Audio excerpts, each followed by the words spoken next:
हाँ जी, तो एक बार फिर सभी का स्वागत करते हैं आपके अपने YouTube चैनल अभिषेक श्रीवास्तव विद्यापीठ पर। एक छोटी सी लाइन है, लाइन थोड़ी पुरानी है लेकिन मस्त है, मज़ेदार है। कहते हैं कि रख हौसला वो मंजर भी आएगा, प्यासे के पास चलकर समंदर भी आएगा। रख हौसला वो मंजर भी आएगा, प्यासे के पास चलकर समंदर भी आएगा। यूं थककर ना बैठ ओ मंजिल के मुसाफिर, यूं थककर ना बैठ ओ मंजिल के मुसाफिर, मंजिल में मिलेगी और मिलने का मजा भी आएगा। जय हिंद दोस्तों, मैं अभिषेक श्रीवास्तव आपका स्वागत करता हूँ अभिषेक श्रीवास्तव विद्यापीठ की इस मस्त धमाकेदार प्लेटफॉर्म पर, जिस पर हम बात कर रहे हैं इस समय लेंस के बारे में। लेंस हमारा टॉपिक चल रहा है, उसमें हम बात कर चुके थे प्रतिबिंब कैसे बनते हैं, किस तरीके से हम बना सकते हैं, प्रतिबिंब के नियमों के बारे में बात की थी हमने। अब आगे हम बात करेंगे आज किसके बारे में? आगे आज हम बात करेंगे गोलीय अवतल पृष्ठ पर प्रकाश के अपवर्तन का सूत्र निकालेंगे। गोलीय उत्तल पृष्ठ पर प्रकाश के अपवर्तन का सूत्र निकालेंगे। आज भैया 5 नंबर पक्के हो जाएंगे आपके, कुछ भी कर लो, आपके आज 5 नंबर पूरे पूरे पक्के हो जाएंगे, ये मैं गारंटी लेता हूँ। आज पूरी गारंटी के साथ आज आपके 5 नंबर पूरे हो जाएंगे। गारंटी के साथ आज आपके 5 नंबर जो हैं वो पूरे पूरे पूरे बिल्कुल कंफर्म हो जाएंगे, अगर मेरी आपने लास्ट तक हमारी क्लास देखी तो। ठीक है, अगर शेयर ना किया हो तो शेयर कर दो और लाइक ना किया हो तो लाइक कर दो। तो हम बात करेंगे पहले गोलीय अवतल पृष्ठ पर प्रकाश के अपवर्तन का सूत्र। तो हेडिंग लगा लो, गोलीय अपवर्तन पृष्ठ पर प्रकाश के अपवर्तन का सूत्र। ठीक, जल्दी से फटाफट हेडिंग लगा लो, गोलीय अवतल पृष्ठ पर प्रकाश के अपवर्तन का सूत्र। हेडिंग लगा लें हम, गोलीय अवतल पृष्ठ पर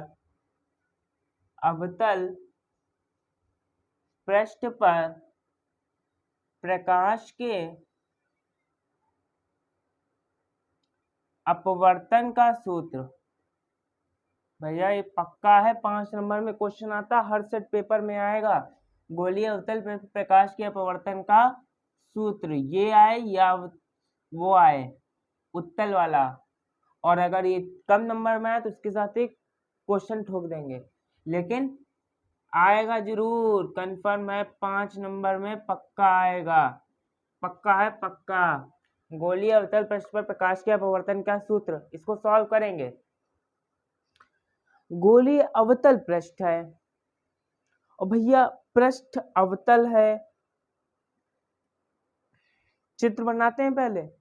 देखो, अगर हम बात करते हैं अवतल की तो वो कुछ ऐसे बनता है, पृष्ठ है तो हम पृष्ठ ले लेते हैं, कुछ इस प्रकार लेंगे। देखिएगा हमने क्या किया, हमने यहाँ हम पहले क्या बनाते हैं, हम पहले फिगर बनाते हैं, तो जल्दी से फिगर बना लेंगे, उसके बाद आगे बात करेंगे।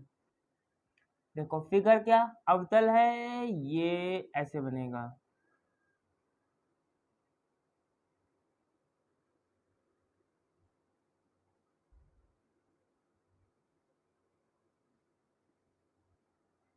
भैया आपको पता है कि चित्र मुझसे पहली बार में सही नहीं बनता है। अगर आपने मेरी पहली वीडियोस देखी होंगी, अगर जो नए आए हैं उनको तो अब पता ही चल जाएगा। देखो ये भैया अवतल पृष्ठ है कि नहीं, हमने इधर पूरा कांच मान लिया, इधर पूरा कांच मान लिया, मतलब इधर जितना बढ़ेंगे उतनी सब इधर कांच है। भैया मैथ के स्टूडेंट हैं या बायो के या फिजिक्स के स्टूडेंट हैं, मैथ बायो को छोड़ो, फिजिक्स के स्टूडेंट है, फिजिक्स के स्टूडेंट तो मान लेंगे, पहले ही मान लिया हमने, मैथ में तो बहुत माना जाता है। देखो हमने इधर अपने मान लिया, इधर पूरा ये कांच का बना हुआ है, तो देखो जब वो अवतल बनेगा ऐसे, एक इधर से कटेगा एक इधर से कटेगा, ऐसे देखो, ऐसे एक ये हो गया और एक ये हो गया, तो दोनों का ऐसे काटते हैं तभी तो बनता है। तो इधर वाले का केंद्र इधर होगा, इधर वाले का केंद्र इधर होगा, पक्का है, होगा कि नहीं होगा? तो जब इधर वाले का केंद्र इधर होगा, इधर वाले का केंद्र इधर होगा, तो इसका केंद्र हम इस पे पहले मुख्य अक्ष बना लेते हैं ना, मेन तो मुख्य अक्ष है ना, देखो मुख्य अक्ष बनाते हैं। ये एक बार घर पर ट्राई जरूर कर लीजिएगा, पक्का है आएगा। अगर एक सीख लिया तो दूसरा वाला अपने आप आ जाएगा। हमने मान लिया ये इसका मुख्य पृष्ठ है, ये इसका क्या है, मुख्य पृष्ठ है, ये इसका मुख्य पृष्ठ है, ठीक। और इसका ये केंद्र है सी, प्रकाशीय केंद्र सी है। और यहाँ पर एक वस्तु रखी हुई है, बिंदुवत वस्तु रखी हुई है, ओ मतलब ऑब्जेक्ट रखा हुआ है यहाँ पर, ठीक। और देखो, और आगे बढ़ते हैं। फिर यहाँ से इसकी त्रिज्या होगी कुछ, हमने इसकी त्रिज्या मान ली आर, इसकी त्रिज्या मान ली हमने आर, कि ये आर इसकी त्रिज्या है, ठीक, ठीक है। और ये हो गई हमारी यू, वस्तु की दूरी हो गई। अब हम क्या करते हैं, हमने ये प्रकाश किरण से एक प्रकाश वस्तु से एक प्रकाश किरण गई इस पृष्ठ पर, ये अवतल पृष्ठ था, ये इधर ये कांच है, इधर ये कांच है, बना लेते हैं चलो, ये इधर ये कांच है, कांच, अब समझ गए कांच। हम भैया देख लो ऐसे ही कांच बनाते हैं, आपने अगर पहले के लेक्चर्स देखे होंगे, हमने ऐसे ही कांच बनाई है, ठीक है। ये इधर ये कांच है, तो हमने इससे एक किरण गई, ले जाए किरण, इससे एक किरण गई, चलो आओ किरण, किरण जी आ जाओ। भैया अपवर्तन की बात कर रहे हैं, तो प्रकाश का अपवर्तन जिसने टॉपिक ना पढ़ा हो तो मैं डिस्क्रिप्शन में इसकी लिंक दे दूंगा, जिसमें मैंने आपको प्रकाश का अपवर्तन पढ़ाया है बहुत विस्तार रूप से, तो उसको देख लीजिएगा, तब आपको समझ में आ जाएगा। अभी यहाँ पे क्योंकि कोण बनेंगे, और कहें कोण कैसे बनते हैं, जो नहीं देखा होगा जो, तो देख लीजिएगा आप, पहले हमारी प्रकाश के अपवर्तन वाली एक वीडियो पड़ी हुई है लेक्चर, उस लेक्चर को देख लीजिएगा, प्रकाश का अपवर्तन जो है उसमें, तो मैं इसकी लिंक डिस्क्रिप्शन में डलवा दूंगा, आप वहां से भी उसको देख सकते हैं, ठीक। अब इससे एक किरण गई, इससे एक किरण गई, और यहां पर ये गई किरण,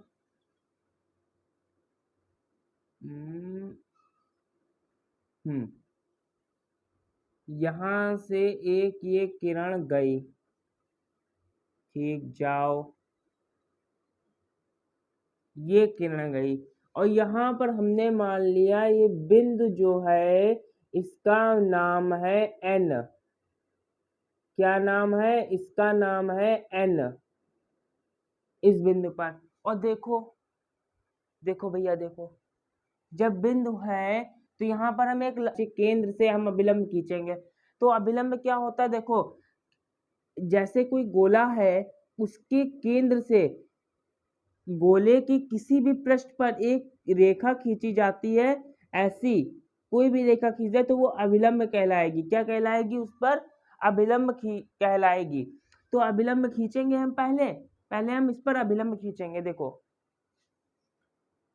पहले हम इस पर अभिलंब खींचे, देखिए, फिर ये अभिलंब हमने इस पर खींच दिया, यहाँ से प्रकाशिक केंद्र से ये अभिलंब हमने खींचा ऐसे, तो इससे अब कोण बनेगा, इससे ये कोण बना ऐसे, ये इसका नाम है आई, आपतित किरण आई, आपतन कोण आई बनाते हुए, फिर वो अपवर्तन के पश्चात अपवर्तित होगी। और लेकिन देखो जब गोलीय इसमें अपवर्तन होता है तो वो वास्तविक तो बनता नहीं है, अवतल पृष्ठ में आभासी बनता है, तो इसको पीछे बढ़ाओ, इसको कहाँ बढ़ाएंगे, पीछे बढ़ाएंगे, क्योंकि ये तो दूर जाएगी, दूर जाएगी ये, तो इसको पीछे बढ़ाओ, इसको जब हम पीछे बढ़ाएंगे, देखो हमने क्या किया है, इसको पीछे बढ़ाया, हम इसको पीछे बढ़ाएंगे, देखिए ऐसे, हमने इस किरण को कहा तुम पीछे आओ,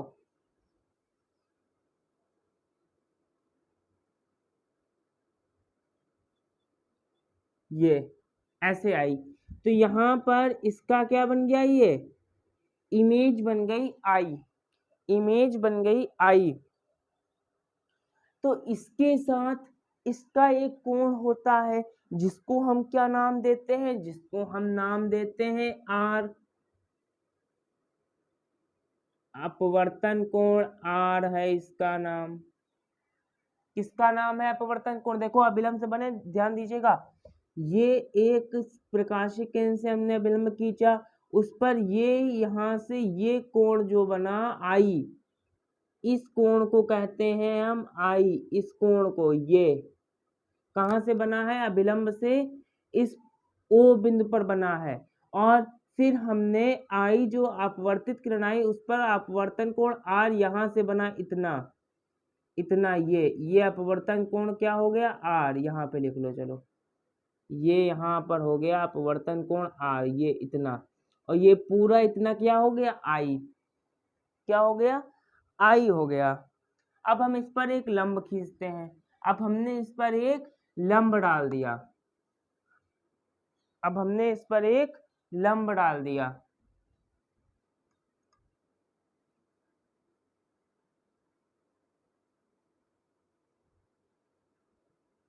कुछ इस प्रकार, ठीक। देखो जो लंब डाला, अब इसके नाम रखेंगे, ये कौन होता है हमारा alpha, alpha, beta, gamma, alpha, beta और गामा, ठीक, ठीक है। इतना चित्र आपको समझ में आया कि नहीं समझ में आया, बता दीजिए पहले ही, चित्र समझ में आया है आपको कि नहीं,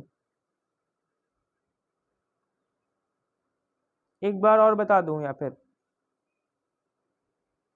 ये हमने अभी इसके वो नहीं रखे हैं मान, देखिए, और यहाँ से इसकी दूरी होगी v, और ये सब इधर है, ये सब इधर है, तो माइनस में होंगे कि नहीं होंगे बताओ, माइनस में होंगे ना, तो ये भी माइनस में होगा, ये भी माइनस में होगा, ये भी माइनस में होगा, ठीक। अब आगे बढ़ते हैं। अब हमने पढ़ा था एक स्नेल का नियम, आपको अगर चित्र समझ में आ गया हो तो ठीक, एक बार हम पहले से फिर से हाईलाइट कर देते हैं। हमने ये अपवर्तन कोण, माफ कीजिएगा, अवतल पृष्ठ लिया, अवतल पृष्ठ लिया, जैसे इधर इस साइड सब कांच है और इस साइड वायु है, विरल है, इधर सघन है, इधर विरल है। फिर हमने क्या किया, एक मुख्य अक्ष पर एक वस्तु रखी O, जिससे प्रकाशिक किरण चली, जो इससे इस किरण से n बिंदु पर इसने किरण गई, पड़ी इसके ऊपर, तो उसके बाद अपवर्तन के पश्चात वापस उसी माध्यम में आ गई, क्यों, क्योंकि प्रकाश का अपवर्तन हुआ तो उसमें जो किरण बनती है उसका बाहर नहीं बन पाती है वो, क्यों, हमने अभी देख रहे थे जब उसमें प्रतिबिंब बन रहे थे, इमेज बन रही थी, तो कहाँ बन रही थी, वो वापस बन रही थी, क्योंकि उसका अपसार नहीं, अपसार प्रसार हो जाता है तो फैल जाती है, तो उसको हमने वापस लाए तो यहाँ पर इसकी एक इमेज बनी। यहाँ पर हमने प्रकाशिक केंद्र से इसे एक अभिलंब डाला था, हमने क्या डाला, एक अभिलंब डाला, दिखा देते हैं आपको, ये जो है ब्लैक वाला, ये ऐसे जा रहा है,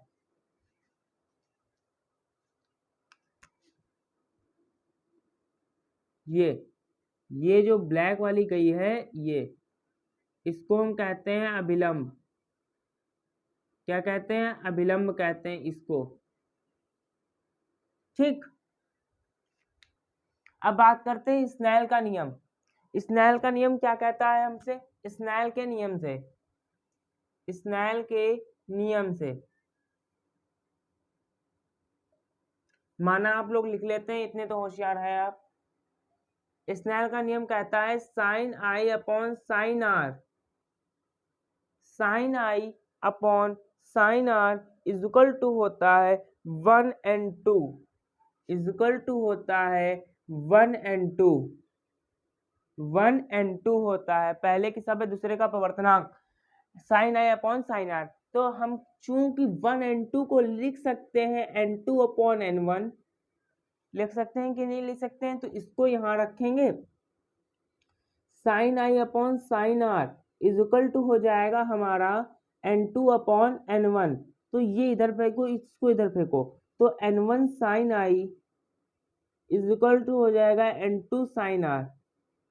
N1 sine i is equal to हो जाएगा N2 साइन आर। और देखो ये आई और आर बहुत छोटे हैं, बहुत छोटे हैं। देखो आई कहाँ इतना तनिक सा, आर भी बहुत छोटा सा, तो कोण आई व आर बहुत छोटे हैं, अतः साइन को छोड़ने पर,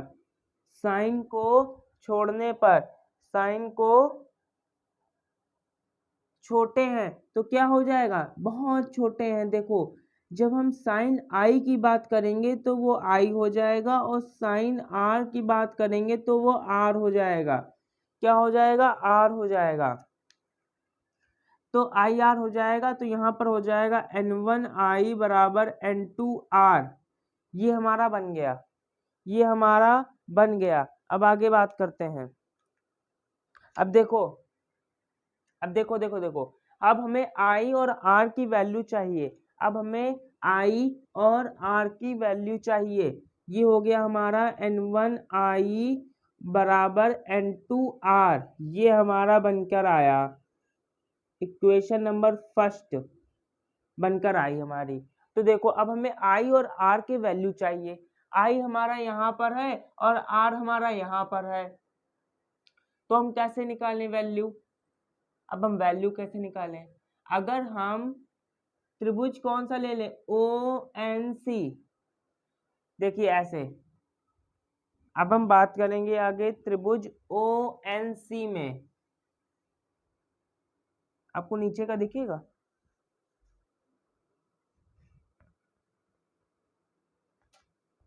दिख देना चाहिए अभी तक।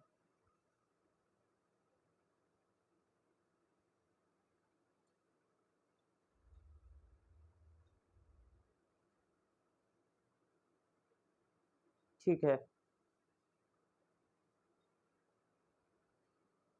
देखिए दिख जाएगा। देखिए त्रिभुज ONC में लेते हैं हम, त्रिभुज ONC यहाँ पे लिया हमने, त्रिभुज ONC में बहिष्कोण प्रमेय से। भैया बहिष्कोण प्रमेय क्या होती है पता है किसी को? कमेंट में बता दो जल्दी से। बहिष्कोण प्रमेय क्या होती है? बहिष्कोण प्रमेय से, बहिष्कोण प्रमेय क्या होती है पता है किसी को? बहिष्कोण प्रमेय क्या होती है? बहिष्कोण प्रमेय के अनुसार बाहर बना हुआ कोण अंदर के दोनों बने कोणों के योगफल के बराबर होता है। मतलब कि देखो O ये है, N ये है, C ये है। हम बाहर करके दिखाते हैं आपको। कुछ इस तरीके से बना हुआ है, ये और ये ऐसे बना हुआ है। यहाँ पर अल्फा बना है, यहाँ पर हमारा I बना हुआ है, और यहाँ पर लैम्डा बना हुआ है, गामा बना हुआ है, गामा। तो देखिए बाहर बना हुआ कोण अंदर के दोनों बने कोणों के योगफल के बराबर होता है। तो क्या हो जाएगा, I plus alpha is equal to gamma. तो हो जाएगा हमारा I प्लस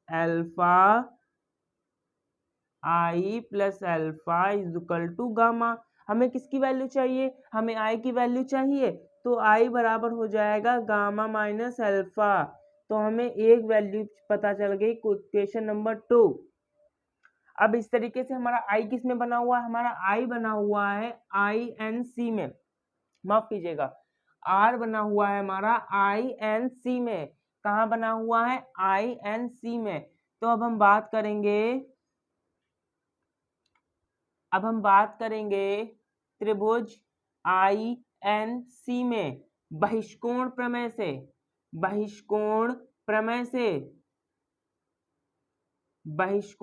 से क्या हो जाएगा? देखो INC में बहिष्कोण प्रमेय लगाएंगे, INC तो हो जाएगा हमारा beta plus i r is equal to हो जाएगा गामा।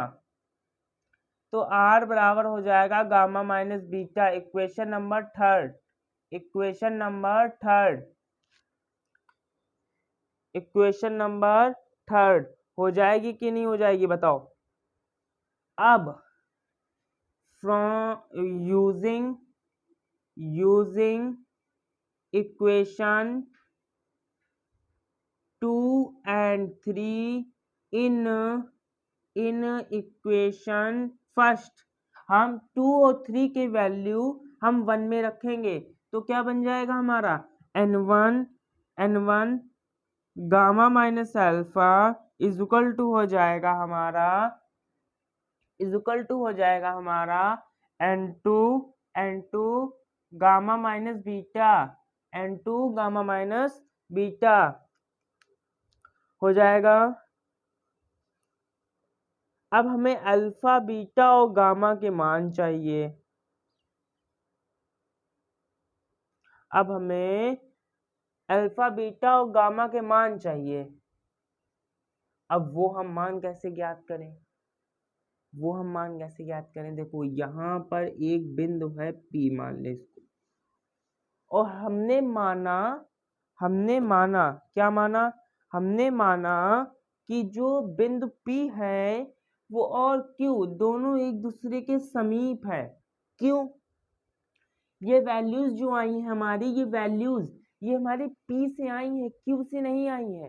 तो हम जब इसकी अगर हम अल्फा बीटा और गामा की बात करें तो हम उनकी वैल्यू भी P से ज्ञात करेंगे क्योंकि उनकी दूरी भी P से ही निकाली गई है। ठीक, तो हम मानेंगे कि P जो है वो Q के समीप है। Q बिंदु जो है वो P बिंदु के समीप है, बिल्कुल पास में है। तो अल्फा बीटा और गामा कोण जो होंगे वो बिंदु Q तथा बिंदु P के समीप होंगे। देखो अल्फा बीटा गामा बने हुए हैं इससे, इनकी ये यहाँ से जुड़े हुए हैं। जो बिंदु P है जो बिंदु Q के पास है, तो हम बिंदु Q से अल्फा बीटा और गामा की वैल्यू निकालेंगे। तो यहाँ पे हम लिख लेंगे कि बिंदु P, जो बिंदु N है वो बिंदु P के समीप है। बिंदु N जो है वो बिंदु P के जब समीप आएगा, ये इधर बढ़ता चले जाएगा, ये बिल्कुल Q जो है P के पास पहुंच जाएगा, Q जो है P बन जाएगा सीधे। यहाँ पे लिखेंगे बिंदु N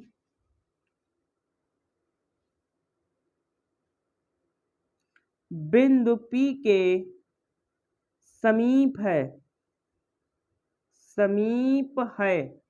बिंदु N बिंदु P के समीप है, अतः बिंदु Q अतः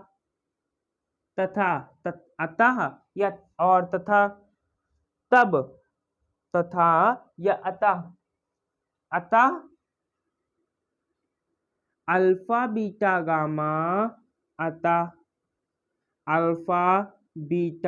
गामा और बिंदु Q P के समीप होंगे, बिंदु P के समीप होंगे। ठीक, कहाँ होंगे? बिंदु P के समीप होंगे। अब हम बात करेंगे आगे हम किसकी हमें वैल्यू निकालनी है? हमें अल्फा बीटा और गामा की वैल्यू निकालनी है। अल्फा बीटा और गामा की वैल्यू निकालनी है। तो कैसे निकालें अल्फा बीटा गामा की वैल्यू? तो देखो ऐसे निकालते हैं।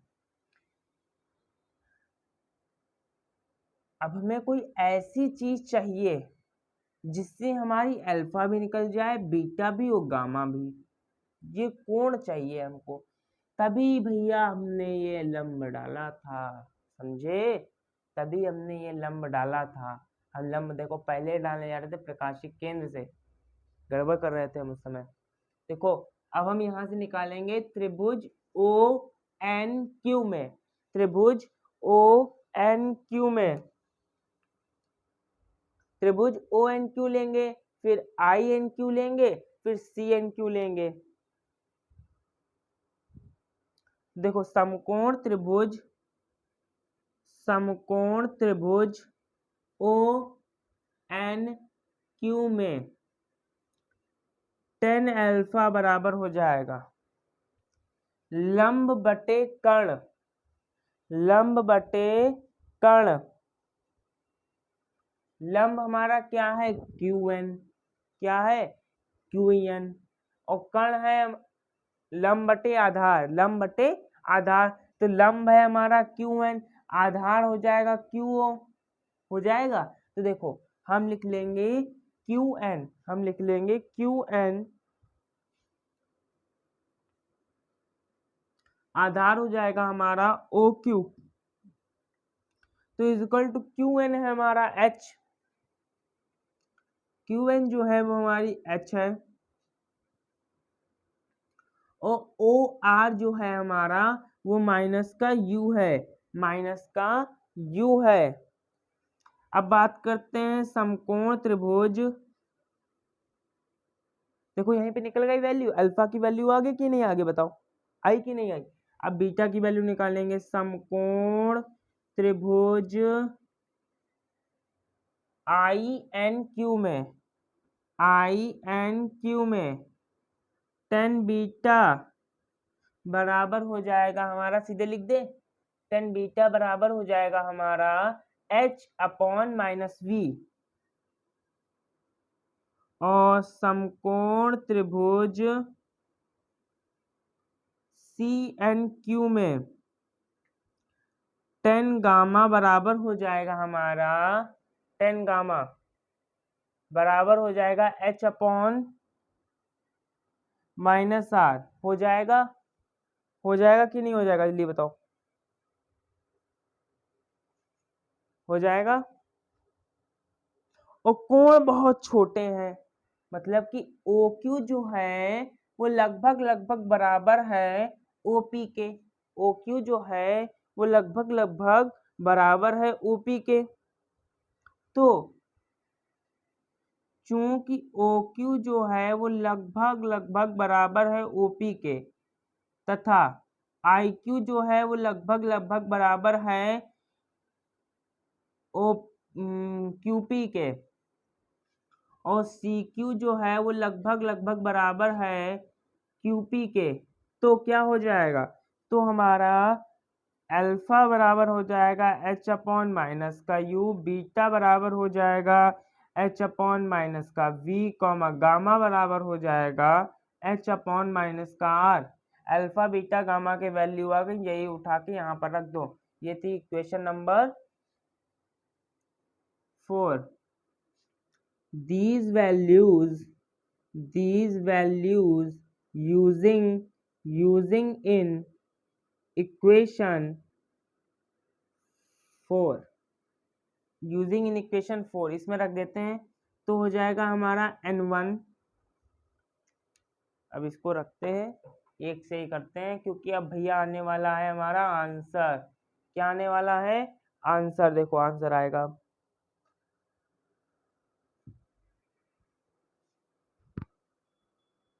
एच अपॉन वी हो गया, इसका मान हो गया एच अपॉन वी, इसका मान हो गया ये, ठीक। अब इसमें हम वैल्यू रखते हैं, इसकी वैल्यू रखते हैं, चलो। अब भैया इसका ये जो हमने किया है ये बहुत बढ़िया तरीका है। इसके अलावा अगर आप यहाँ पर कुछ भी कर देते हैं, एन रख देते हैं, इसकी वैल्यू इधर इसकी इधर कर देते हैं, उल्टा पुल्टा, तो वो बनेगा नहीं आपका। मतलब कि जो ये तरीका है ये बिल्कुल प्योर तरीका है करने का। ये व्यापक समीकरण है, मैंने आपको निकलवाई होगी। तो n1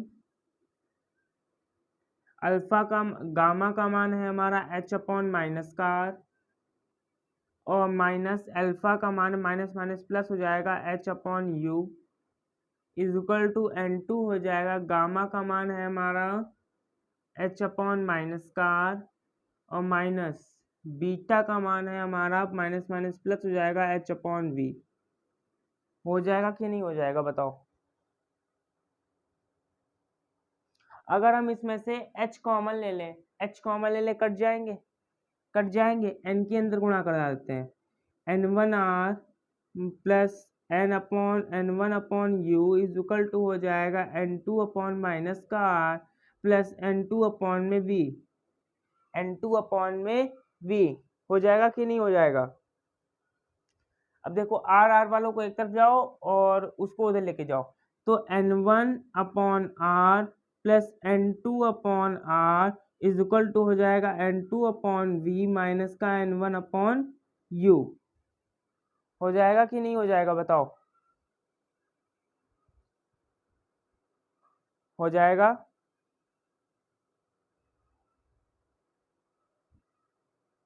एन टू माइनस का आर था, कुछ गड़बड़ हुआ है, कुछ गड़बड़ हुआ है, देखो देखो देखो कुछ गड़बड़ हुआ है, कैलकुलेशन में कहीं पे गड़बड़ हुआ है।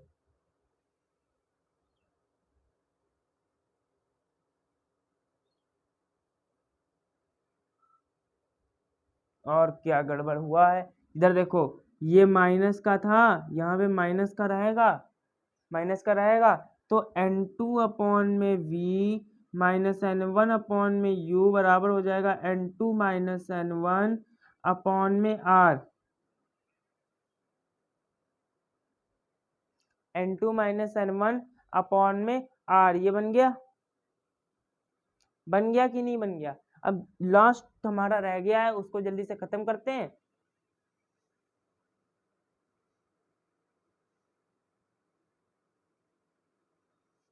देखो आगे वाला यहाँ पर करते हैं, आगे वाला यहाँ पर करते हैं, यहाँ पर करते हैं एन टू अपॉन में एन टू अपॉन में वी, एन टू अपॉन में V minus N one upon में U is equal to N two upon में N two minus N one upon में आर। यह हुआ था। अब देखो हम कर देते हैं समीकरण, इसको हमने 4, इसको हमने 5 मान लिया। समीकरण 5 में अंश में n1 से भाग करने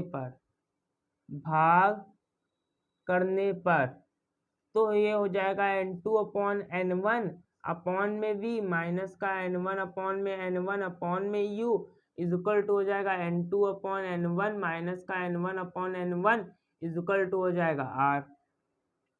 ये कैंसिल हो जाएंगे, ये कैंसिल हो जाएंगे, और चूंकि n2 अपॉन में n1 इज इक्वल टू होता है 1n2, तो यहाँ पे हो जाएगा 1n2 अपॉन में v माइनस का 1 अपॉन यू अपॉन में हो जाएगा 1n2 माइनस का 1 अपॉन में r। इसको चूंकि 1n2 is equal to n रख दें तो n अपॉन में v माइनस का n अपॉन में v माइनस का 1 अपॉन में u इक्वल टू हो जाएगा n माइनस 1 अपॉन में r। यही हमारा आंसर है, हैंस प्रूव्ड, हैंस प्रूव्ड।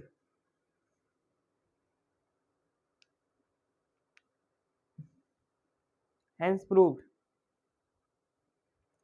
ये टॉपिक यहाँ पर इतना हो गया। अगर आप उस तरीके से लाते, किस तरीके से कि sine i upon sine r रखा था इज इक्वल टू n रख देते आप। यहाँ पे बताते हैं, देखिए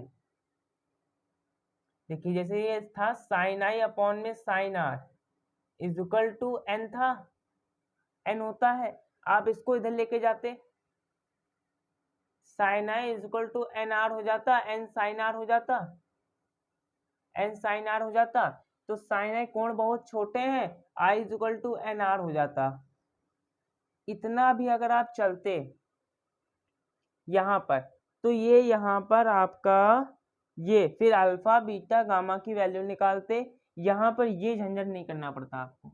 ये जो मैंने किया है n1 n2 ये इतना रखते आप, ये यहाँ से n गायब हो जाता, ये n गायब हो जाता है यहाँ से, जब यहाँ से n गायब हो जाता है ये केवल n बचता है यहाँ पर n आता है, यहाँ पर n आता है, ये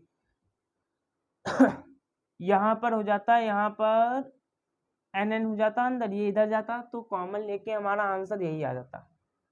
ठीक, इतना हमारा ये 5 नंबर का आता है, ये हमारा 5 नंबर का आता है। इसको एक बार हाईलाइट कर देते हैं, उसके बाद फिर आगे बढ़ते हैं ये कैसे हुआ उसके बाद। ठीक,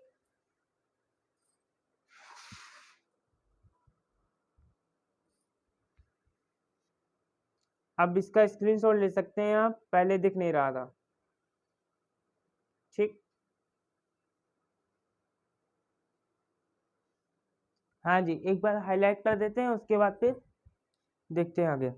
देखिए हमारा एक ही चित्र था, यहाँ पर एक अवतल पृष्ठ पर, गोलीय अवतल पृष्ठ पर, अवतल पृष्ठ पर गोलीय, गोली लिखा हुआ है पहले से, मतलब ये कुछ इस तरीके से भाग होगा ऐसे गोल। तो हमने क्या किया, हमने इसको यहाँ से इस तरीके से काटा, ये इतना इतना काटा, ये अवतल होता है ऐसे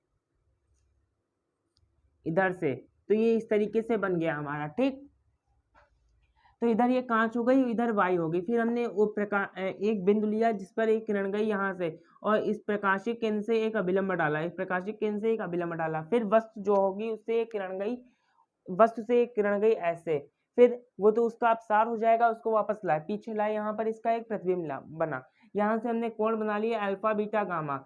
ओ से सी पर एक बिंदु आई, आपतित किरण आपतन कोण बना आई, इस यहाँ से अपवर्तन कोण बना आर। क्या बना, अपवर्तन कोण आर। तो हमने पहले लगाया स्नेल का नियम। स्नेल का नियम क्या था, sine i upon sine r equal to होता है एन। उस तरीके से बताते हैं आपको। तो साइन आई इक्वल टू हो जाएगा n sine r, n sine r हो जाएगा।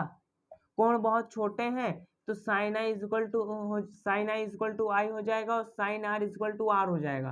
तो i equal to N R हो जाएगा, i equal to N R हो जाएगा। तो आई की वैल्यू और आर की वैल्यू अब फाइंड करते हैं, आर की वैल्यू और आई की वैल्यू फाइंड करते हैं। तो त्रिभुज हमने लिया ओ एन सी में, त्रिभुज ओ एन सी में, ओ एन सी में हमने वैल्यू किसी निकाली, हमने हमारा निकला गामा इक्वल टू निकला अल्फा प्लस आई।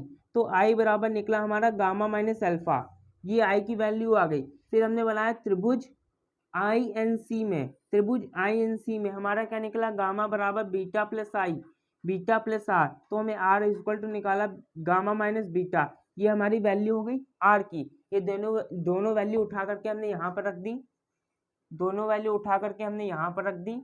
तो बन गया हमारा आई की वैल्यू है हमारी gamma minus i r, gamma minus alpha equal to हो जाएगा एन गामा माइनस बीटा। अब हमें अल्फा बीटा गामा की वैल्यू फाइंड करनी थी, हमने एक अभिलंब डाल दिया। हमने क्या डाला, हमने एक अभिलंब डाल दिया। फिर कहा हमने कि P जो है, N जो है वो P के पास में, N जो है P के पास में, तो अल्फा बीटा गामा सब इसके पास में बनेंगे। बिंदु क्यूब जो होगा वो भी बिंदु P के पास बनेगा। तो हमारा हमने माना त्रिभुज ओ एन क्यू में टेन अल्फा इक्वल टू हो गया हमारा H अपॉन में माइनस का U, क्योंकि ओ क्यू पास में है ओपी के, क्यूपी के, तो क्या हो जाएगा अल्फा बराबर एच अपॉन माइनस सी। ये सारी ये कंडीशन जो है वो तीनों में लगती है, तो बीटा बराबर इस तरीके से निकल जाएगा हमारा एच अपॉन में माइनस का वी, और गामा बराबर निकल जाएगा हमारा एच अपॉन में माइनस का आर। ये तीनों वैल्यू उठा करके हम कहाँ रख देते हैं, इसमें रख देते हैं। तो एच अपॉन में माइनस का आर माइनस का एच अपॉन में व्यू इक्वल टू हो जाएगा एन एच अपॉन में माइनस का r minus beta h upon में वी हो जाएगा। इससे एन को एच कॉमन लेते हैं, इससे एच कॉमन लेते हैं, इससे एच कॉमन लेते हैं, एन को अंदर भेज देंगे। तो यहाँ पे हो जाएगा वन अपॉन माइनस का आर प्लस वन अपॉन में यू इक्वल टू हो जाएगा एन अपॉन माइनस का आर प्लस एन अपॉन क्या था यहाँ पर वी। इसको इधर भेजते हैं, इसको इधर भेजते हैं। ठीक, वन अपॉन माइनस का आर प्लस का एन अपॉन में आर इक्वल हो जाएगा एन अपॉन वी माइनस का वन अपॉन यू। तो एन अपॉन वी माइनस का one upon u equal to हो जाएगा, नीचे आर कॉमन ले लें अगर, तो n minus one upon r. यही हमारा आंसर था, यही हमारा गोलीय अवतल पृष्ठ में प्रकाश के अपवर्तन का सूत्र है। N upon we minus one upon U बराबर N minus one upon R. ठीक, तो आज के सेशन को यहीं पर समाप्त करते हैं। मिलते हैं नेक्स्ट वीडियो में, जिसमें हम बात करेंगे गोलीय उत्तल पृष्ठ पर प्रकाश के अपवर्तन का सूत्र। वो बहुत इजी है, ये थोड़ा डिफिकल्ट था ये थोड़ा टिपिकल था, लेकिन वो बहुत ईजी, बहुत जल्दी से आई ओ आर की वैल्यू हम फाइंड कर लेंगे, 2 मिनट नहीं लगेंगे, आई ओ आर की वैल्यू फाइंड हो जाएगी और उससे हम उसका आंसर निकाल लेंगे। तो मिलते हैं नेक्स्ट वीडियो में, जिसमें हम बात करेंगे गोलीय उत्तल पृष्ठीय प्रकाश के अपवर्तन का सूत्र। तब तक के लिए खुश रहिए, मस्त रहिए, धन्यवाद।